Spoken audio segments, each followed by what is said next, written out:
कक्षा 4 विषय हिंदी पार्ट 2 भाग 2। गुड मॉर्निंग बच्चों। आज हम पढ़ेंगे कक्षा 4 की हिंदी के पार्ट 2 का अगला भाग।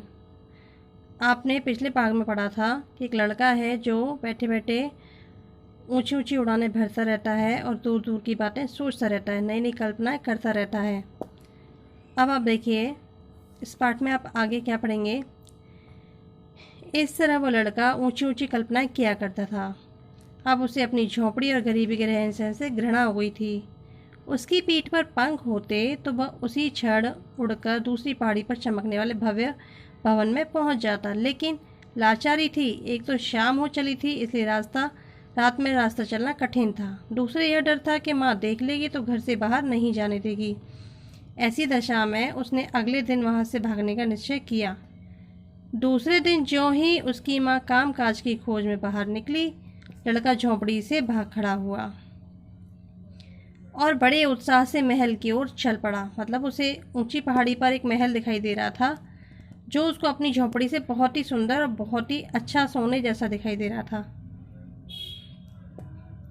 अब देखिए रास्ता बड़ा भीड़ और लंबा था। वह झाड़ झंखाड़ों से उलझता, धूप धूप को झेलता, कितनी खो कंगारों को पार करता शाम को अपने लक्ष्य पर जा पहुंचा। वहां पहुंचकर उसने देखा तो न तो महल था और न सोने की दीवारें। पहाड़ी पर एक खंडर के सिवा कुछ नहीं था। उसी की कुछ दीवारें खड़ी थीं, उनमें दो चार टूटी फूटी शीशे की खिड़कियां थीं। शाम को सूर्य की सुनहली किरणों से वही दूर से सोने की तरह चमकती मालूम होती थी। वहां न तो कुछ खाने को था और न पीने को। कोई किसी को पूछने वाला भी नहीं था। थके मांदे लड़के को यह सब देखकर घोर निराशा हुई। उसके सारे स्वप्न चूर चूर हो गए। जिसके लिए उसने अपनी प्यारी माँ और अपने घर को छोड़ दिया था वह धोखा था। इसका मतलब उसको मन का धोखा हुआ। उसने अपने मन में पता नहीं क्या क्या सोच लिया कि वो तो सोने के महल जैसा है, लेकिन वहाँ जाकर क्या उसको दिखा कि वहाँ तो सिर्फ एक टूटी फूटी झोंपड़ी है। उसी ने उसको सोने के महल जैसा समझ लिया। लड़का सिर पीट पीट कर अपनी भूल पर पछताने लगा।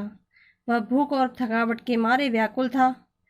अपने घर वह इस दशा में होता तो माँ आंचल से उसका पसीना पहुँचती। घर में जो भी रूखा सूखा होता लाकर उसे प्रेम से आग्रह करके खिलाती, दौड़कर ठंडा पानी पिलाती। वहाँ माँ कहाँ थी? वहाँ वहाँ पर घर भी नहीं था। घर कहाँ था जिसमें वह आराम की नींद सो सकता? मतलब अपना घर चाहे कैसा भी हो, अपना घर सबसे अच्छा होता है। अपने घर में रूखा सूखा आराम से आप अगर प्यार से खाएंगे तो वो भी आपको बहुत अच्छा लगेगा। लेकिन आप ऊंची ऊंची उड़ाने बैठे बैठे भरेंगे, मन में कुछ भी विचार लाएंगे तो उससे कोई फ़ायदा नहीं होता, क्योंकि ये हर सब करने के लिए आपको मेहनत की ज़रूरत होती है। तो अब आप इस पाठ को यहाँ तक समझेंगे और दोबारा सुनकर इसको अच्छी तरह से समझने की कोशिश करेंगे।